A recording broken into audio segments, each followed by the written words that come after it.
Le Palais des Beaux-Arts de Lille est le foyer de grands artistes tels que Rubens, Bosch, Goya, Monet, Picasso et aussi Zepp.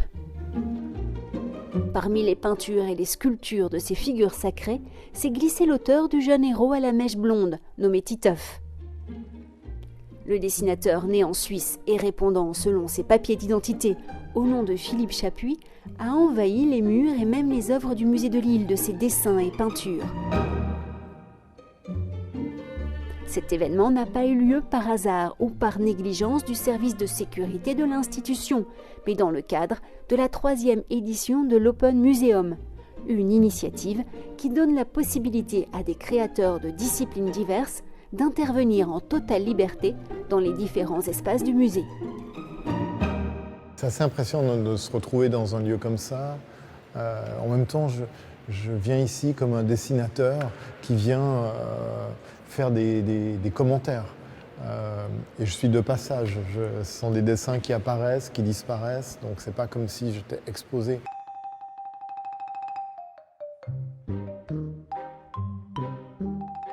À travers une 60aine de travaux, Zepp donne son avis sur des œuvres et sur des mouvements artistiques au sein d'un musée parmi les plus richement dotés de France.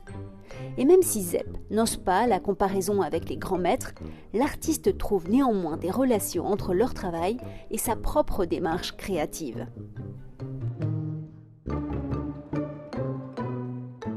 Au fil des siècles, les peintres ont appris à capturer le réel et à en faire des images qui racontent des histoires. Ce qui est un peu le principe de la bande dessinée aujourd'hui, c'est qu'on fait des images pour raconter des histoires.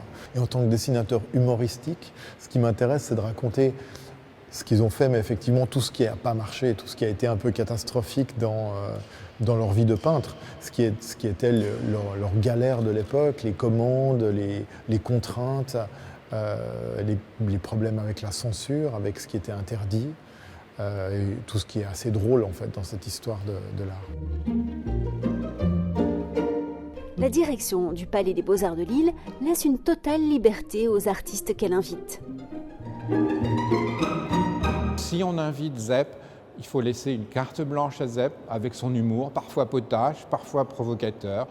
Il demande à projeter sur une œuvre. Bon, ça fait un débat au sein de la conservation. Est-ce qu'on a le droit de projeter sur une œuvre originale?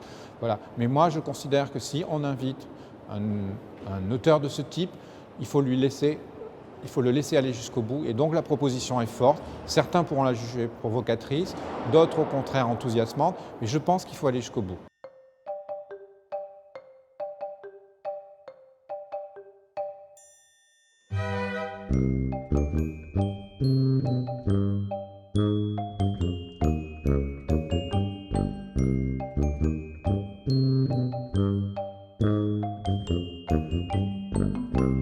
Moi, je revendique le droit de m'amuser dans un musée, de rire.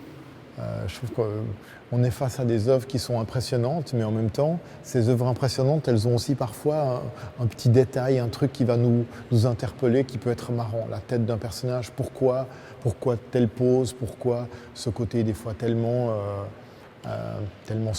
sérieux, qui prête à rire.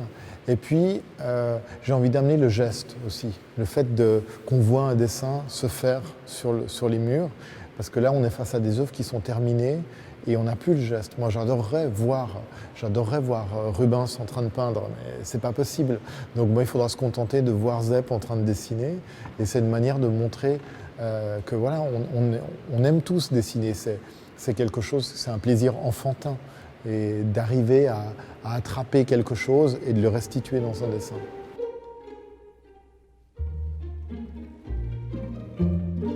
Zepp a employé son intervention pour établir une espèce de dialogue entre lui et les grands noms de l'histoire de l'art.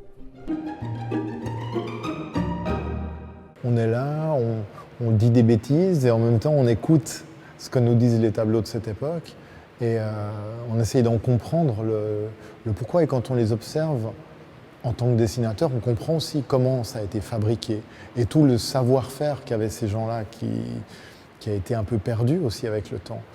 Et donc pour moi, c'est un dialogue qui m'a enrichi en tant que dessinateur.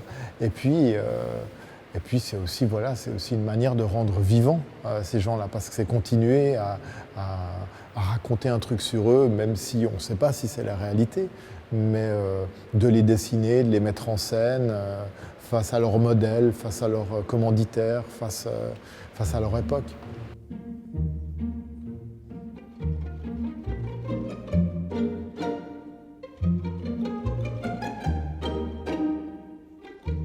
Parmi les grands maîtres exposés au Palais des Beaux-Arts de Lille, Zep a ses préférences. En premier lieu, Hieronymus Bosch, dont une des œuvres du musée a été victime de sa réinterprétation. En général, l'œuvre de Bosch, elle m'intéresse parce qu'elle a une espèce de folie, une espèce de surréaliste, 4 siècles avant le surréalisme. Mais autrement, de voir les œuvres originales, par exemple, je connaissais le travail de Rubens, je connaissais les tableaux de Rubens, mais d'être face à un tableau de cette taille-là de Rubens, tout à coup, c'est pas du tout comme le voir dans un livre. On le voit en vrai et on voit la taille et ça devient complètement autre chose. Moi, j'étais très très impressionné par cette descente de croix.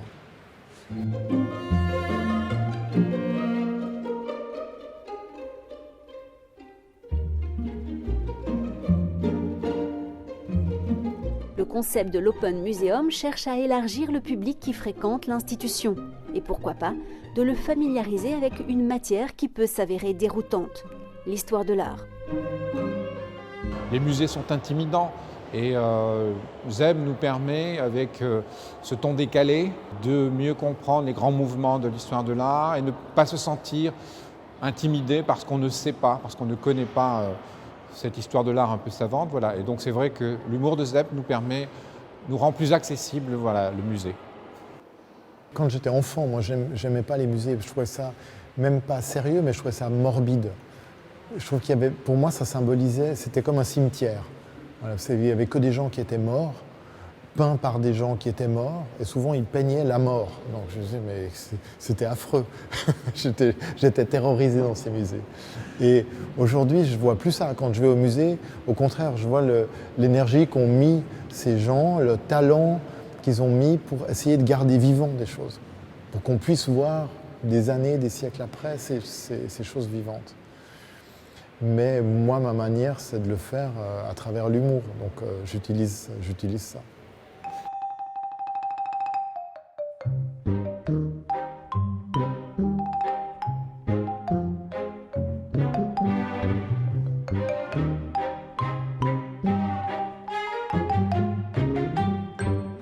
Une relecture amusante et impertinente de l'histoire de l'art et de ses figures centrales. Un regard frais et joyeux sur de grands sujets. Zep est entré au musée.